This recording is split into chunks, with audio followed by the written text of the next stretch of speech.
wabarakatuh dan salam sejahtera, salam Malaysia Madani, Perak Makmur, rakyat sejahtera. Terima kasih kepada semua rakan-rakan media sosial Facebook kita. Untuk makluman, sekarang ini kita bersiaran di Facebook Penerangan Perak Page untuk program Influencer at Japan edisi Perak Siri 3 2023. Sebelum saya memulakan topik yang akan saya bincangkan sebentar lagi, saya perkenalkan diri saya dahulu. Saya Muhammad Faizat bin Kamal daripada Pejabat Penerangan Daerah Mualim yang akan mengendalikan program influencer kita pada kali ini. Untuk itu, saya juga ingin mengucapkan selamat menjalani ibadah puasa kepada semua seluruh umat Islam. Semoga kita dapat menjalankan ibadah kita dengan penuh keikhlasan, keimanan dan ketakwaan kepada Allah Subhanahu Wa Taala. Tuan-tuan dan puan-puan, isu jenayah penipuan skamer menjadi salah satu ancaman kepada masyarakat kita bukan sahaja di Malaysia, tetapi ia menjadi salah satu isu global.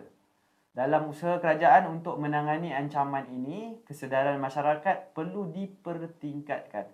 Saya ucapkan ribuan terima kasih kepada semua yang menonton dan saya harap tuan-tuan dan puan-puan dapat share dan like kita punya Facebook serta kita sebar-sebarkanlah maklumat yang kita akan buat pada hari ini. Dan apa khabar tuan? Ya, Macam mana hari ini, sihat? Sihat, alhamdulillah. Terima kasih. Hari ini kita dah masuk beberapa hari lagi untuk menyambut ketibaan bulan Syawal, insya-Allah. So sebelum kita memulakan kita punya perbualan dengan lebih lanjut, saya mohon tuan-tuan memperkenalkan diri dahulu dan apa bidang tugas tuan di Pejabat Polis. Okey. Silakan. Okey, terima kasih Cik Aizat. Assalamualaikum dan selamat pagi kepada semua penonton. Okey, saya Superintendent Hasbullah bin Abdul Rahman. Saya adalah Ketua Jabatan Siasatan Jenayah Komersial di Ibu Pejabat Polis Kontijen Dalam Negeri Perak ni, dan jabatan kami ini salah satu jabatan di dalam PDRM yang mana kami menjalankan siasatan seterusnya mendakwa apa-apa kes yang melibatkan penipuan, mungkin pemalsuan, pecah amanah jenayah, dan kami siasat kes-kes yang dikatakan kes scam ni lah, scammer, seperti mana yang diwar-warkan ataupun yang berlegar dalam media sosial, scammer ni. Itu ya tujuan ataupun objektif Jabatan Siasatan Jenayah Komersial di dalam PDRM. Okey, Tuan Superintendent Hasbullah, kita teruskan dengan soalan kita yang pertama lah. Sindiket penipuan atau skamer menjadi salah satu isu hangat yang diperkatakan sejak beberapa tahun ini. Boleh Tuan jelaskan apakah sebenarnya yang dimaksudkan dengan skamer dan siapakah golongan yang menjadi skamer ini sendiri? Okey. Skamer ni ataupun perkataan scam lah. Saya rasa pihak masyarakat ataupun penonton-penonton tahu perkataan scam ataupun scammer ni melalui media sosial. Tak kira dalam Facebook, dalam TikTok dan sebagainya.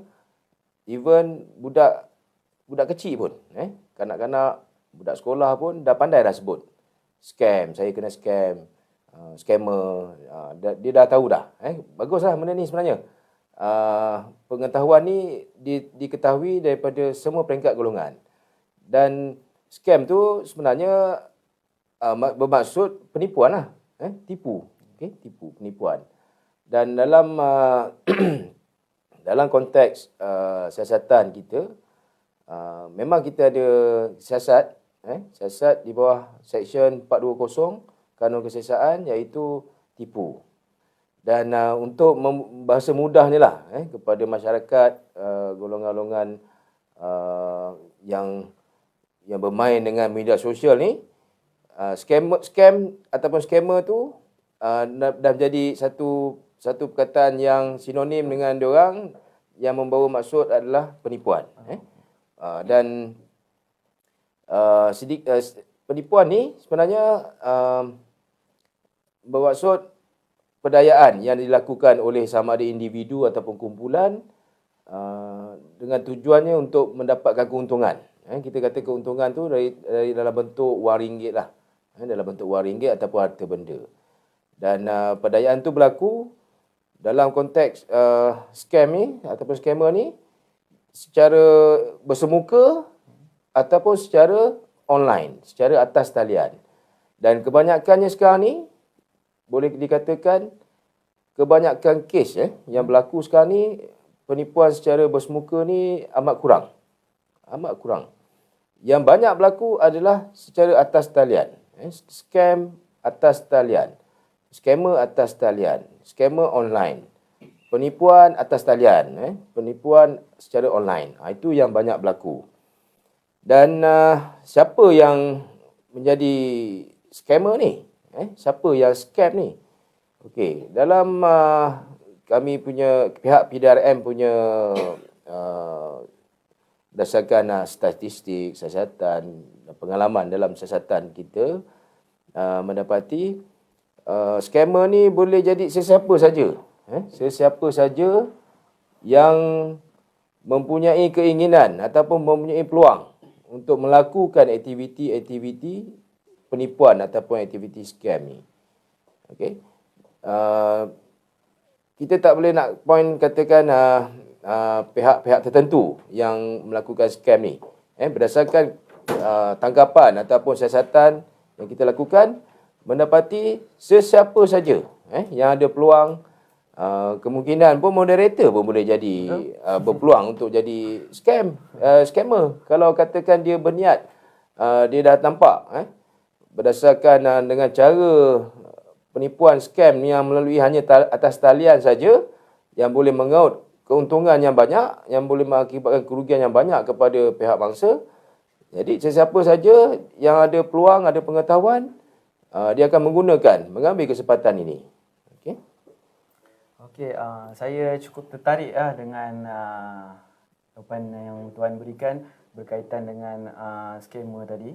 Yang mana kalau dulu kan kita tengok Tuan kalau dulu zaman dulu-dulu lah bila tak ada scammer secara atas talian ni, kita kalau contoh zaman dulu saya tengok macam skim MLM dulu kan. Skim Pak Mat Telo lah kan. So sekarang ni dia lebih kepada atas talian. Kita tak berjumpa dengan orang dah kan. Yang tu sangat menarik lah. So soalan kedua saya teruskan. PDRM selaku pihak bertanggungjawab membenteras aktiviti scammer ini giat mengingatkan kepada masyarakat untuk berwaspada dengan scammer. Sebab apa? Kita tengok Tuan, bila dah kita dah kena scam, golongan yang paling dekat dengan orang yang kena scammer ni adalah polis lah. Sebab apa? Dia akan pergi ke pejabat ke balai polis untuk membuat aduan lah. So boleh Tuan kongsikan apakah cara yang boleh dilakukan oleh masyarakat untuk mengelakkan diri daripada menjadi mangsa scammer ni sebenarnya? Okey. PDRM memang aware lah berkaitan dengan ni, khususnya dalam Jabatan Siasatan Jaringan Komersial ni. Tugas pihak kami adalah untuk menjalankan siasatan jika ada kes-kes yang melibatkan penipuan ataupun scammer ni. Okey, jadi sebagai orang kata tips ataupun kepada masyarakat supaya untuk mengelakkan diri daripada menjadi mangsa scam ni, kalau boleh yang pertama janganlah jadi mangsa. Kalau boleh lah, jangan jadikan orang kata pengalaman sebagai mangsa scam ni. Jangan bangga. Aku dah biasalah kena scam. Jangan. Jangan jadikan, kalau boleh, semua masyarakat cuba elak dulu. Okey, bagaimana cara kita nak elak? Okey, yang pertama lah, common lah, yang kebiasaannya mangsa ataupun pengadu-pengadu yang membuat laporan polis ni, dia terima panggilan telefon. Katalah kita terima panggilan telefon yang kita sendiri tak kenal ataupun yang kita tak ada save, kita tak simpan pun nombor pemanggil tu. Cubalah kita tak perlu kita nak tergesa-gesa nak menjawab. Cuba jadikan tu sebagai satu habit lah, satu amalan. Ini sifat manusia. Pantang dengar telefon bunyi, nak angkat. Ada yang kadang telefon dia tak bunyi, sehari pun dia dah jadi macam gelisah. Jadi bila ada orang call, dia rasa seronok. Ada juga orang yang nak call aku. Kalau kami, macam kami ni, pihak polis ni, kalau boleh, handphone ni, kami nak simpan je kat rumah, tak nak bawa. Sebab telefon sentiasa orang ada call. Okey? Itu sebagai contoh lah. Jadi isu dia utamanya, janganlah kita cuba bila dapat panggilan tu, tergesa-gesa kita nak jawab. Okey. Katalah kita dah jawab, contohlah kan. Kita dah jawab. Janganlah mudah terpedaya. Janganlah mudah sangat. Bila katakan yang pemanggil tu mengatakan daripada pihak polis, pihak badan-badan penguat kuasa, daripada pihak financial institution, kan, pihak kewangan, pihak syarikat kewangan yang mengatakan bahawa kita ni ada terlibat dengan apa-apa isu. Apa-apa isu yang menyalahi undang-undang. Dekat situ je biasanya pengadu ataupun mangsa ni dia dah mula panik, dia cepat panik. Kalau katalah kita tak ada terlibat, tak adalah. Jangan panik. Dituduh terlibat dengan kesalahan, apa-apa kesalahan lah yang mana melibatkan diri mangsa tu. Dia akan panik, dia akan takut. Bila dia dapat timbulkan ketakutan ni lah yang dia maknanya peringkat pertama dia dah berjaya mempengaruhi, menguasai mangsa ni. Okey. Itu yang pertama lah yang berkaitan dengan saya katakan tadi panggilan ni. Kalau boleh kita janganlah jawab. So saya nak menjelas sikit tuan, berkaitan dengan skamer ni lah. Macam mana skamer ni boleh dapat tahu nombor telefon kita, maklumat kita kan. Kadang-kadang bila dia telefon, dia tahu dah nama kita dan sedikit maklumat kita lah untuk dia tipu kita lah. Betul. Okey, memang tak dapat dinafikan, ini adalah antara soalan-soalan yang selalu ditanyalah oleh pihak bangsa-bangsa lah apabila dia buat laporan polis dan untuk mengatakan katalah dia dah ditipu kan. Dan antara yang ditanya, biasanya pihak polis yang tanya pihak mangsa ni soalan-soalan nak untuk siasatan kan, tapi mangsa ni pula tanya pihak polis balik. Okey, dia tanya kenapa cik, macam mana pihak scammer ni dia boleh tahu saya punya nombor telefon kan. Jadi sebenarnya pun tak heran lah sekarang ni Cik Azad, tak heran lah sekarang ni nombor telefon kita sebenarnya kita, sesiapa pun boleh tahu. Silap kalau kita Google kan nombor telefon kita pun silap keluar dalam Facebook ke, dalam media sosial ke. Dan sebenarnya kita pun mungkin kita adalah sebelum-sebelum ni kita pernah berkongsi kita punya nombor telefon dalam bentuk sama ada pengisian borang ke, dalam bentuk hebahan ke, ataupun requirement yang katakan kita nak sign up di dalam media sosial. Apa-apa akaun yang melibatkan akaun ke, contohnya Facebook pun kita boleh pakai nombor handphone kan.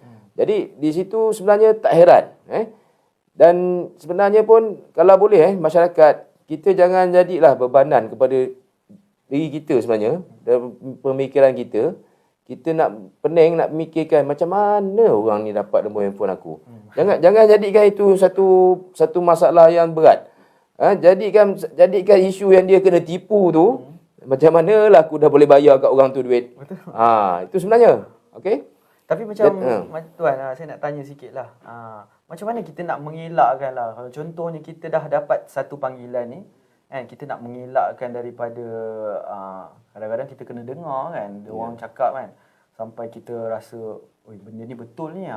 Sampai kan kadang-kadang kita tak tahu, kita tak dapat nak mengenal pasti yang ni adalah scammer ataupun benda ni adalah betul. Okey, jika berlaku keadaan macam tu, masyarakat terus kalau boleh pergi ke balai polis ataupun telefon polis. Rujuk dengan pihak balai polis. Pihak balai polis akan rujuk dengan mungkin dengan pegawai ataupun dengan pegawai polis yang akan dapat menerangkan apa benda isu tu. Kalau katalah terima panggilan dia rasa sanksi, matikan je. Boleh matikan untuk terus, padam rujuk dengan pihak polis. Pihak polis akan bagi penerangan. Saya faham, masyarakat ni kalau biasanya bila dia dengan masyarakat sekeliling ni, bukan kata masyarakat lah, dalam rumah pun. Dalam rumah pun ada pengalaman kita dalam siasatan yang mana mangsa ni sama ada suami ataupun isteri, dia tak beritahu pun kepada suaminya ataupun isterinya bila dia terima panggilan ni. Begitu juga dengan ahli keluarga lah, dia tak nak rujuk, dia tak nak beritahu. Selepas dah berlakunya proses pindah wang contohnya, bila dia rujuk, barulah ahli keluarga tu dapat nasihatkan dia. Kemudian barulah buat report polis. Kalaulah kata sanksi pun, buatlah report polis. Buatlah, pergilah ke balai yang berdekatan. Kalau rasa takut sangat, nak call pun jadi, nak call polis pun kita jadi takut. Kita rasa dah keadaan ketika itu, orang call kita pun kita dah rasa sanksi. Kita nak call orang pun kita sanksi. Kita takut, betul ke nombor polis ni? Kalau rasa sampai tahap tu, kita pergilah balai polis. Mintalah rujuk dengan pihak polis. Okay? Maknanya secara kesimpulannya, apa-apa yang terjadi, kalau ada apa juga orang call, pastikan kita rujuk dengan orang yang lebih tahu, dan kalau tak tahu sangat, pergilah balai polis. Pergilah balai polis. Itu langkah yang paling baiklah. Betul. Okey, seterusnya penipuan skamer mempunyai maksud yang mungkin agak luas lah. Tadi kita cerita pasal dalam konteks atas talian. Bukan sekadar atas talian saja tuan. Boleh tuan kongsikan sedikit lah jenis-jenis jenayah penipuan yang mungkin berada, yang selalu tuan dapat kes-kes yang berada dalam negara kita ni. Okey, untuk jenayah penipuan ni sebenarnya banyak, terlampau banyak dia punya bentuk-bentuk penipuan yang berlaku. Tapi saya pergi secara, orang kata secara fokus lah, kita fokuskan kes-kes yang pihak polis siasat, yang banyak yang kita terima laporan daripada masyarakat dan yang kita jalankan siasatan. Boleh katakan, saya boleh katakan lebih kurang 90% lah, 90% dalam siasatan pihak kami mendapati jenayah yang berlaku ni adalah jenayah atas talian. Jenayah penipuan secara atas talian, secara online. Okey, of course, dah tentulah ada kita punya spesifik berdasarkan modus operandi, MO bentuk-bentuk penipuan tu. Contohnya yang famous lah, yang kita katakan phone scam, telefon, penipuan panggilan lah. Maknanya yang kita sebut seperti mana kita bincangkan tadi, jika terima panggilan telefon, bermula daripada panggilan telefon tu lah. Okey, itulah dia yang utama lah, yang kita katakan phone scam. Dan daripada situ akan berlakunya lah bentuk-bentuk penyamaran dalam panggilan telefon tu.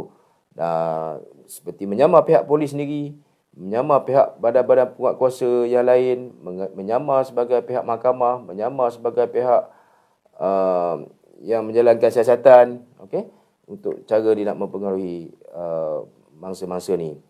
Dan yang lain, jenayah penipuan kita katakan sebagai jenayah penipuan e-dagang ataupun e-belian, yang mana ini melibatkan penipuan atas talian, melibatkan jual beli barangan ataupun perkhidmatan di atas talian menggunakan media sosial dan juga menggunakan bentuk pembayaran daripada akaun bank lah. Akaun bank ataupun sekarang ni kita ada wallet, e-wallet. Jadi semua orang pun tahu ada akaun bank, ada e-wallet dan sebagainya. Okey, seterusnya penipuan love scam. Love scam ini kita katakan bercinta di alam maya ni. Kebanyakannya mangsa-mangsa ni berkenalan terlebih dahulu di dalam media sosial, dan bermulalah daripada pengenalan tu akan adanya lah perhubungan, akan adalah perhubungan di alam maya ni, yang mana sepanjang tempoh perhubungan tu akan berlakunya tawaran ataupun pihak scammer tu yang akan meminta bangsa ni duit. Dia akan minta mangsa ni duit dalam pelbagai bentuk dan cara. Contohnya mengatakan bahawa dia berminat untuk datang ke Malaysia untuk melakukan bisnes, membuat pelaburan. Jadi dia perlukan juga mangsa ni punya sebahagian modal untuk membantu dia terlebih dahulu, Untuk buat pendahuluan. untuk membuat advance dulu, pendahuluan dulu. Tetapi sebenarnya itulah yang dia nak ambil pun. Betul. Kan? Dia kata contoh yang dia nak bawa masuk duit daripada luar negara sebanyak 100,000 mata wang negara lah. Tetapi dia perlukan pihak mangsa ni menguruskan pembayaran untuk cukai dan sebagainya lebih kurang RM10,000. Dia sebenarnya nak ambil RM10,000 tu. Dia katakan dia ada amount yang besar. Okey, lain-lain kes yang kerap berlaku di dalam konteks jenayah komersial ni adalah pinjaman tidak wujud. Okey, pinjaman tidak wujud ni maknanya dia orang mangsa ni dia nak buat pinjaman wang. Pinjaman wang dengan jalan yang mudah lah. Boleh tengok dalam Facebook, boleh tengok dalam apa-apa media sosial ni ada iklan-iklan tu. Timbul iklan-iklan tu, jadi mangsa ni akan tengok dan boleh juga ni dengan bayaran bulanan yang rendah contohnya, dan ketika itu pun memang mangsa ataupun pengadu ni memerlukan wang. Ketika itu dia perlukan sangat wang. Jadi dia tak dapat berfikir panjang, mungkin tanpa usul peksa lah, tanpa buat semakan lanjut apa semua, dia buat pinjaman melalui atas talian ni. Yang mana pinjaman tak wujud ni, kita katakan pinjaman tidak wujud ni, memang pinjaman tu tidak wujud pun. Tawaran tu tidak wujud pun sebenarnya.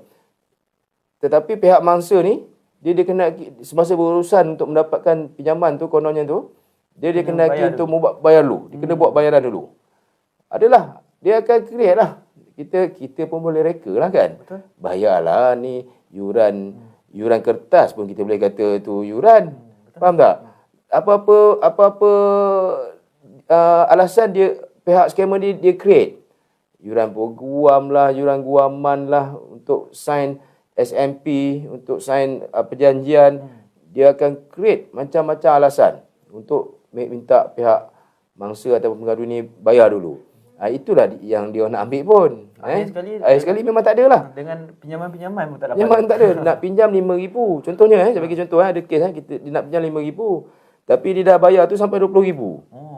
Nampak tak? Terlebih-lebih pula. Dah terlebih. Dan pihak mangsa ni rugilah kan. Dia satu rugi dan dia pun memang dah perlukan pinjaman tu. Tetapi dia kena bayar pula sampai RM20,000 tadi tu, mana dia nak. Mungkin dia akan pinjam dulu dengan orang lain pula. Dah jadi satu bebanan pula kepada. Tapi saya rasa ni. Betul juga tuan. Sebab apa, kadang-kadang bila kita dah terasa ditipu, kita nak dapatkan duit kita balik, kita terpaksa kena bayar lagi. Untuk dapatkan modal yang pemula yang kita bagi tu. Dia cepat bayar. Kita pun dah jadi, kalau aku tak bayar kan tak dapat kan. Tak dapat yang duit sebelum tu. Betul. Jadi itulah kalau dia berjaya menguasai kita dengan cara itu, maka habislah kita. Itulah jadi mangsa. Okey, lain-lain kes seperti tipu tawaran kerja online. Ini secara online lah, buat tawaran kerja untuk contohnya untuk menaikkan rating pembelian. Itu yang adanya tawaran kerja secara online ni. Yang mana kononnya bekerja di rumah, disuruh beli barangan dan dia akan bagi komisen. Beli barang berharga RM20, dia akan bagi komisen kata 1% ke 10% ke, dia bagi kita RM21, dia bayar balik. Lepas tu dia up lagi barangan yang lebih mahal sikit, RM100 kita beli, okey, dan dia akan bayar komisen, dia bayar balik. Kita beli barangan berharga RM100 tu, dia bayar balik RM102 contohnya. Jadi kita nampak keuntungan di situ. Okey, jadi lepas tu pun dia akan up lagi. Dia akan berganda dan silap bila sampai cecah berbelasan ribu, berpuluh ribu ataupun beratus ribu, itulah yang dia nak makan sebenarnya. Okey. Tapi tuan betul juga, sebabnya baru-baru ni juga kita ada juga terima satu kes lah. Ada orang mengadu kat kita lah berkaitan dengan skema kuih raya. Sekarang ni kita nak dekat-dekat nak Aidilfitri. Betul. Bila bulan puasa ni ramailah kiranya orang-orang nak cari pendapatan lebih kan. So adalah skema yang memaparkan iklan ataupun tawaran kerja kosong lah untuk menjual kuih raya. Kalau kita tengok sekarang ada banyak dekat Facebook lah. So dia menawarkan dengan ganjaran mungkin tinggi kan.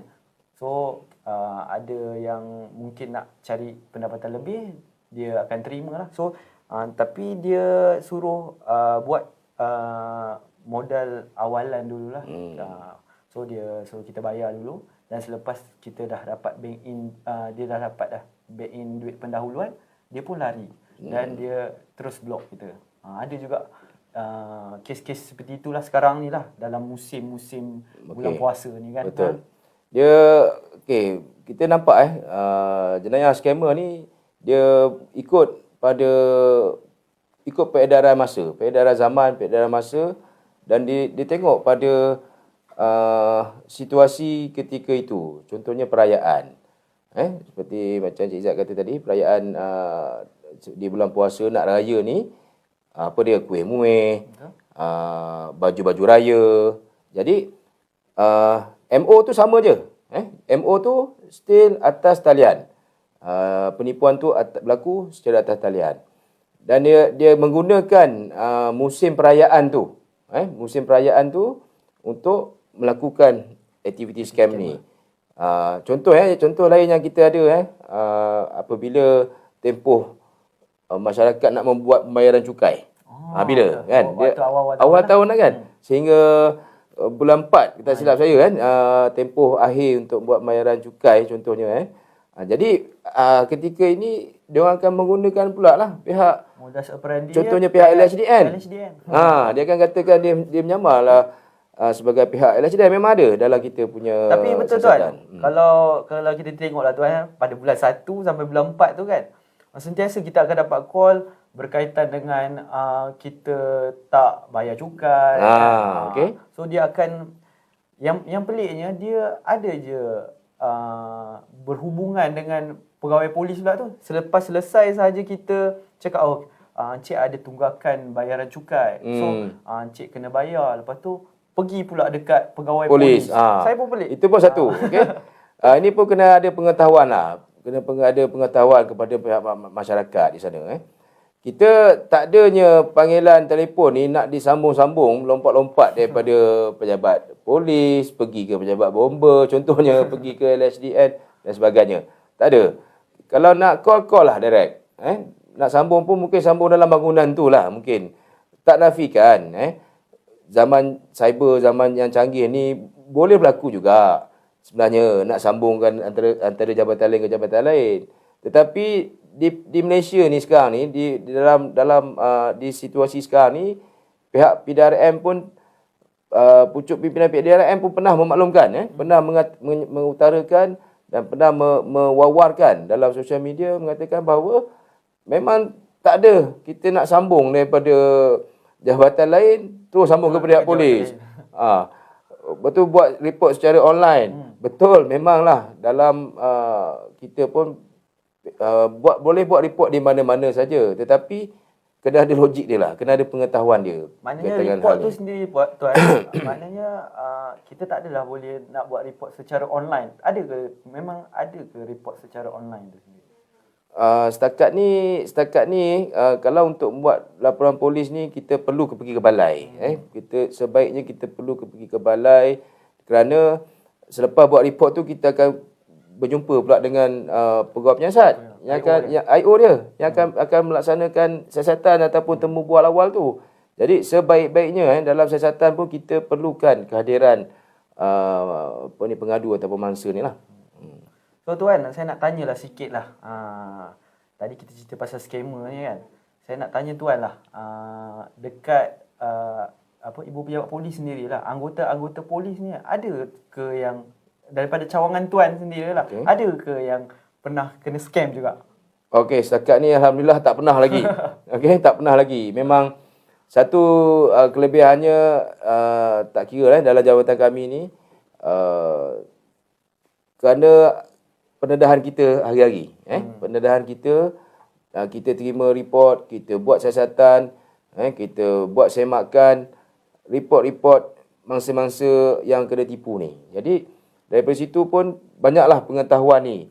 Dan itu pun sebagai cara jugalah untuk kita mewawarkan melalui saudara mara ke, adik-beradik ke, tolonglah cerita, tolong sampaikanlah. Kita gunakanlah apa-apa kaedah pun, media sosial ke, berbual di kedai kopi ke, kita gunakanlah pengetahuan ni, kita sebarkanlah pengetahuan ni. Okey. Okey, teruskan dengan soalan kita yang keempat, iaitu jenayah skamer masih lagi berlaku biarpun media kerap melaporkan berita mengenainya sebagai peringatan kepada masyarakat. Apakah langkah yang boleh kita lakukan oleh seseorang itu yang mungkin dah menjadi mangsa skamer? Okey.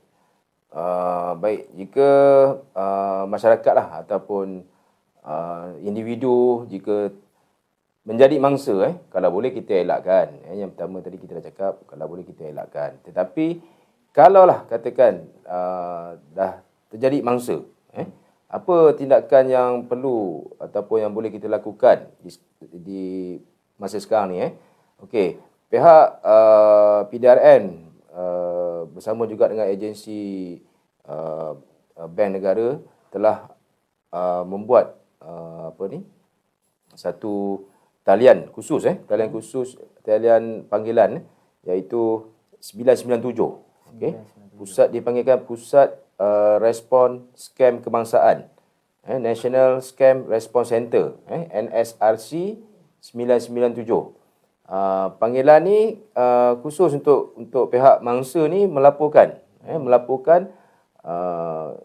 kejadian scam yang berlaku tu, yang dikena tu. Okey. Dan tindakan yang untuk menghubungi ni oleh pihak mangsa tu sendirilah, dan seterusnya akan di follow up dengan laporan polis yang akan dibuat oleh pihak mangsa tersebut, dan pihak polis akan jalankan siasatan ke atas laporan-laporan polis ni. Okey. Dan jika selain daripada itu, pihak mangsa juga sebenarnya ataupun pihak masyarakat, sebelum jika nak buat semakan berlakunya contohnya urusan pembayaran ataupun pembelian ke, contohnya di atas talian ni, jika sanksi dia boleh buat semakan sebenarnya. Pihak PDRM pun ada menyediakan medium atau di media sosial ni, dia di laman web, iaitu Semak Mule dipanggilkan. Semak Mule. SEMAKMULE. Kita boleh buat semakan nombor akaun contohnya. Jika nombor akaun tersebut telah adanya rekod ataupun telah adanya kes-kes penipuan yang dilaporkan sebelum ni melibatkan akaun tu, pihak PDRM sebenarnya telah berkongsikan perkara ni dalam laman web Semak Mule tadi tu. Okey. Contohnya tuan, sedikitlah. Kalau lah contohnya mangsa sendiri, dia telah membuat transaksi, dah buat pembayaran kepada mangsa scammer ni sendirilah. Macam mana, adakah duit tersebut kalau kita dah pergi buat report, boleh kita dapat balik, tuan? Okey, bergantung kepada siasatan. Jika duit tu masih ada lagi dalam akaun, maka bolehlah adalah duit tu. Tetapi di zaman sekarang ni, zaman teknologi, pindahan wang tu berlaku amat cepat. Amat cepat.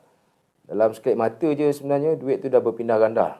Maknanya dia tak ada dalam satu akaun yang sama. Tak ada, dia akan pergi macam katalah kita ada akaun kan, kita boleh keluarkan duit secara cash, secara tunai, ataupun kita boleh buat pindahan. Jadi jika adanya pindahan daripada satu bank kepada satu bank yang lain, pihak PDRM akan menjalankan siasatan. Dia akan tengok. Begitu juga jika berlakunya pengeluaran tunai tu, maka lebih sukar lah untuk kita nak mengesan.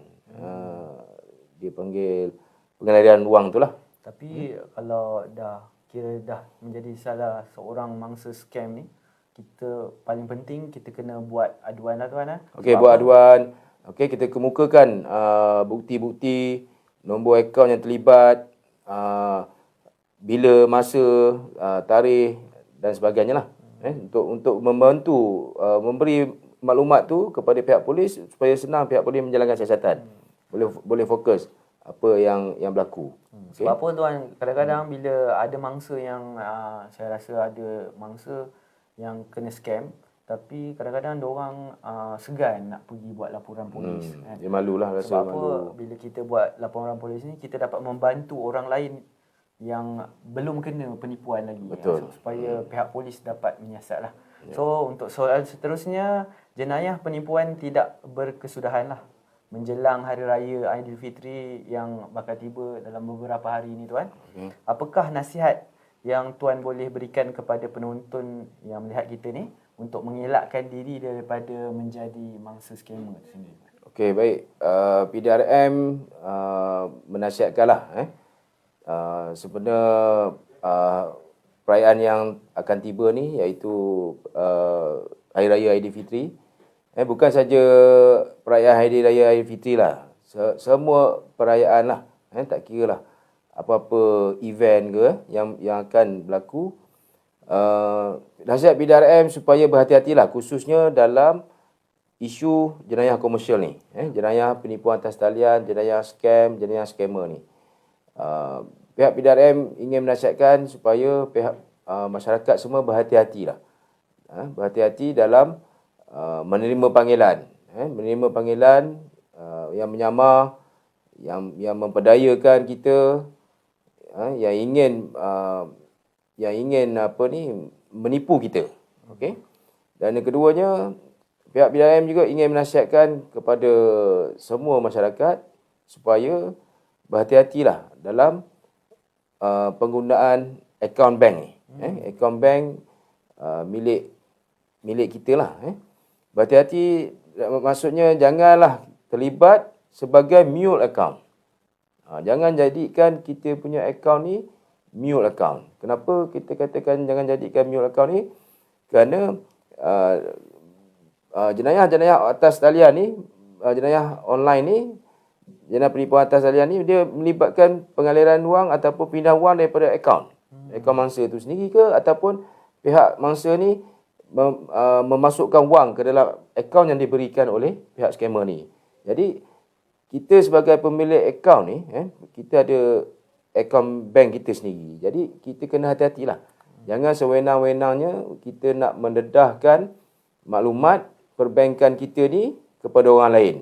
Jangan sewenang-wenangnya kita nak menyerahkan TSC number, ciri-ciri keselamatan lah. Kad bank kita, buku akaun bank kita, ataupun password online banking tu sendiri. Janganlah kita serahkan. Logik lah, kalau kita serahkan kepada orang lain akan boleh akses. Bila orang lain boleh akses, tu maknanya jika berlaku pengeluaran wang, pemindahan wang pun dah jadi bukan di bawah kawalan kita. Jadi itulah nasihat yang kita pihak polis berikan. Dan juga tidak lagi satu berkaitan dengan jika melayari laman web, media sosial ni pun berhati-hati. Tengok kesahihan benda yang kita tengok tu, kita buat tu, urusan yang kita nak buat tu. Tidak nafikan dalam tempoh-tempoh perayaan ni, seperti mana yang kita bincangkan tadi, mungkin berlakunya lah penjualan kuih raya yang tidak wujud. Betul? Contohnya. Penjualan rendang yang tak wujud, contohnya. Boleh berlaku. Jadi minta pihak masyarakat supaya berhati-hatilah dalam melaksanakan apa-apa tindakan yang dibuat sempena perayaan Hari Raya Aidilfitri ini. Okey, terima kasih kepada Tuan Superintendent Hasbullah di atas sedikit perkongsian maklumat kita pada hari ini. Sekali lagi lah saya ingin mengucapkan ribuan terima kasih kepada Tuan kerana sudi hadir bersama-sama untuk program Influencer at Japan Negeri Perak bagi siri ketiga pada hari ini untuk tajuk iaitu Waspada Ancaman Skamer. sekali lagi juga dinasihatkanlah kepada semua. Kita sekarang berada dalam zaman teknologi, tuan. Ya, betul. Bila dah zaman teknologi ni, semua pembelian kebanyakannya barangan di atas talian Atas talian saja. So pastikanlah sekali lagi kepada semualah, terutama kepada pembeli-pembeli yang selalu beli atas talian ni, tengoklah contohnya seperti di laman-laman Shopee, TikTok kan. Sekarang dah famous dengan TikTok Shop. Sekarang beli di atas TikTok sahaja. Okay. So pastikan maklumat yang dibeli dapat maklumat yang sahih lah. Itu yang paling penting. Tengok kedai yang betul-betul sahih daripada pembekal-pembekal ataupun penjual-penjual di dalam laman sosial itu sendiri. Okey, sekali lagi yang terakhir lah, saya mohon kepada Tuan Superintendent untuk memberikan sedikit ucapan selamat Hari Raya dan juga sedikit peringatan lah kepada semua pengguna-pengguna jalan raya kita yang nak pulang ke kampung. Silakan. Okey, mengambil kesempatan ini, saya ingin mengucapkan selamat Hari Raya, selamat menyambut Hari Raya Aidilfitri kepada semua masyarakat. Diharap masyarakat semua, penonton-penonton semua dapat mendengar, dapat sedikit ilmu lah berkaitan dengan jenayah komersial ni ataupun skamer ni. Dan untuk yang nak balik beraya ke, berhati-hatilah di jalan raya. Mungkin kalau dapatlah kita tengok iklan, kalau adalah iklan-iklan yang mungkin di bot ditayangkan berkaitan dengan jenayah skamer ni, kalau ada nantilah, InsyaAllah untuk Hari Raya ni lah, InsyaAllah kita mungkin di lebuh raya di kawasan Perak ni, kita akan cuba buat benda tu. Okey. Selamat Hari Raya. Maaf saya dan batin. Terima kasih. Okey, sekali lagi saya ucapkan ribuan terima kasih kepada Tuan Superintendent Hasbullah bin Abdul Rahman daripada Ketua Jabatan Siasatan Jenayah Komersial Ibu Pejabat Polis Perak di atas kehadiran tuan pada hari ini. InsyaAllah kita akan bersiaran lagi untuk program Influencer at Japan Negeri Perak untuk siri yang seterusnya. InsyaAllah kita akan bertemu lagi. Sebelum saya mengakhiri program ini, mungkin ada sedikit serakap pantun lah. Boleh tuan? Kalau ada sumur di ladang, boleh saya menumpang mandi. InsyaAllah kalau ada umur yang panjang, boleh kita bertemu lagi. Ya, insyaAllah. Okey, sekian saya tamatkan program Influencer at Japan Negeri Perak siri ketiga untuk tajuk waspada ancaman skamer kita pada hari